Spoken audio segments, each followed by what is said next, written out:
یہ لفظ عید اور پھر آگے آج کے دور میں جشن. اور ہمارے یہاں پاکستان میں ایک بڑی معروف شخصیت ہیں اور عالمی میلاد کانفرنس کے نام سے وہ اس کے کنوینئر بھی ہیں. وہ بڑے فخر سے کہتے ہیں کہ پاکستان میں یہ 12 وفات کا دن تھا، مگر انہوں نے ضیاء الحق کے دور میں بڑی تگ و دو کے بعد اس کو عید میلاد کا درجہ دیا، چھٹی کا دن منظور کروایا. اور جس 12 ربیع الاول کو مدینہ میں سوگ تھا اور ماں فاطمہ پریشان ہے، صحابہ غمگین ہیں، انہوں نے اس دن کو یہ جشن کا نام دے کر عید کا سمہ بنا کر اور بدعات کا ایسا آغاز کیا ہے کہ 35-40 سال ہو گئے ہیں. اس کے آگے اب کوئی روک لگانے والا نہیں، یہ بدعات بڑھتی چلی جا رہی ہیں. اور ہمارے بزرگ بھی جانتے ہیں، آپ بڑوں سے پوچھیں کیا یہ 12 وفات کا نام کا دن اور چندے اکٹھے نہیں ہوتے تھے؟ تو آج سے اس خطے میں 40 سال پہلے آپ نے جشن عید میلاد النبی کا نام دے کر یہ جو بدعات کا آغاز کیا ہے. ہمارا سوال یہ ہے کہ بتائیے یہ شریعت سازی کا اختیار کس نے دیا؟ ایک مسلمان کو یہ سمجھنا چاہیے کہ شریعت سازی کا اختیار اللہ کے پاس ہے. 11 ہجری میں جب اللہ کے نبی دنیا سے گئے یہ دین کا دروازہ بند ہو گیا اور دین اسلام مکمل ہو گیا. اور اس میں ہم آپ کے سامنے ایک بات رکھنا چاہتے ہیں کہ امام ابن قیم رحمہ اللہ فرماتے ہیں کہ جس بندے نے دین میں بدعات ایجاد کی اس کا یہ دعویٰ ہے کہ معاذ اللہ اللہ کے نبی نے رسالت میں خیانت کی. یعنی جس بات کا نہ اللہ کے نبی کو پتا نہ صحابہ کو پتا، تو وہ بات کا آج مجھے پتا ہے. تو اس لیے بدعات سے بچیں. اللہ کے نبی کا ہر خطبہ جو ہم جمعے سے پہلے بھی پڑھتے ہیں، خطبہ مسنونہ میں اللہ کے نبی فرماتے تھے ان شر الامور محدثاتها، بدترین کام نئی نئی ایجادات. ایجاد کیا ہوتی ہے؟ فرمایا کل محدثۃ بدعہ،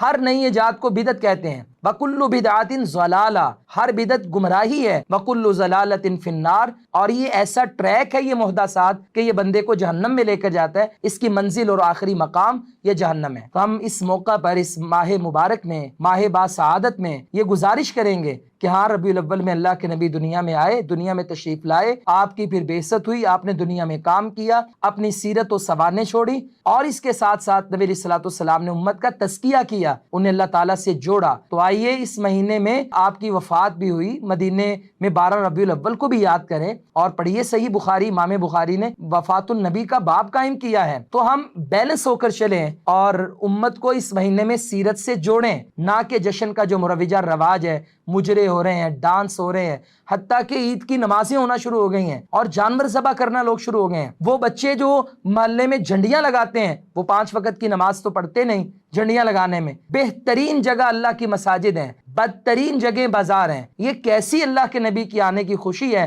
کہ بدترین جگہیں بازار آباد ہو جاتے ہیں اور مسجدیں ویران پڑی رہتی ہیں. ہاں، اللہ کے نبی علیہ السلام کی ولادت منانا سال بھر یہود و نصارہ کی طرح فادر ڈے، مدر ڈے اور ٹیچر ڈے، ویمن ڈے، مزدور ڈے، یہ نہیں. یہ تو ان کا کام ہوتا ہے سال میں ایک بار یاد کرنا. مومن کا ہر لمحہ، مومن کی زندگی کا ہر پہلو وہ اللہ کے نبی کی یاد میں گزرتا ہے، اللہ کے نبی کی تعلیمات اور آپ کی سیرت پر عمل کر کے. ہم آخر میں سب بھائیوں سے گزارش کریں گے کہ ہم ایک سال کی بجائے کیوں نہ ہم ایک سنت نبوی کو رواج دیں. چوکوں میں، چوراہوں میں دسترخوان لگائیں ہر سوموار کو، اور بڑے بڑے بورڈ لگا دیں کہ اللہ کے نبی صلی اللہ علیہ وسلم سے پوچھا گیا کہ آپ سوموار کا روزہ کیوں رکھتے ہیں؟ آپ نے فرمایا اس دن میں پیدا کیا گیا اور اس دن مجھ پر قرآن اترا. یعنی میلاد آپ روزہ رکھ کے منا رہے ہیں. یہ ہے میلاد منانے کا طریقہ، سالانہ نہیں، ہر روز منائیں، سنت پہ عمل کر کے، خاص منائے روزہ رکھ کے سوموار کو. اور فرمایا یہ جو پہلی وحی نازل ہوئی نا، رمضان کا مہینہ تھا، لیلۃ القدر تھی، سوموار کا دن تھا. اقرأ بسم ربک الذی خلق. فرمایا یہ روزے کا ایک اور مقصد ہے کہ قرآن نازل ہوا. میں اللہ کا شکر ادا کرتا ہوں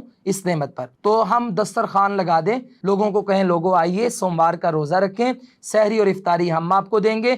اس طرح اللہ کے نبی کا میلاد صحیح محبت کرتے ہوئے ہر ہفتے منائیں اور روزہ رکھیں، عمل کی طرف آئیں، لوگوں کو سیرت کے ساتھ جوڑیں. اور آخر میں کہوں گا کہ ہر ابتدا سے پہلے، ہر انتہا کے بعد ذات نبی بلند ہے، ذات خدا کے بعد دنیا میں احترام کے لائق ہیں جتنے لوگ، ہم سبھی کو مانتے ہیں مگر مصطفیٰ کے بعد. دین وہ ہے جو اللہ اور اس کے رسول سے ملا ہے. اس کے علاوہ جو بندہ بھی ایڈیشن کرے یا کمی کرے وہ بدعت ہے، زیادتی ہے، وہ دین نہیں ہو سکتا. اللہ کے نبی صلی اللہ علیہ وسلم نے سنن ابن ماجہ کی حدیث ہے، آپ نے وضو کیا، کر کا طریقہ بتایا، فرمایا 3 مرتبہ. پھر اللہ کے نبی فرماتے ہیں جس بندے نے وضو کے اعضاء 3 مرتبہ سے زائد دھوئے، اللہ کے نبی فرماتے ہیں فقد اساء وتعدى او ظلم، اس بندے نے برا کیا، اس نے زیادتی کی، اس سے بڑا کوئی ظالم نہیں ہے. اگر وضو کے اعضاء دھوئیں، ایک بار وضو کا جز زیادہ دھو دیں تو اللہ کے نبی کہتے ہیں یہ ظالم ہے، اس نے برا کیا ہے، اس نے زیادتی کی،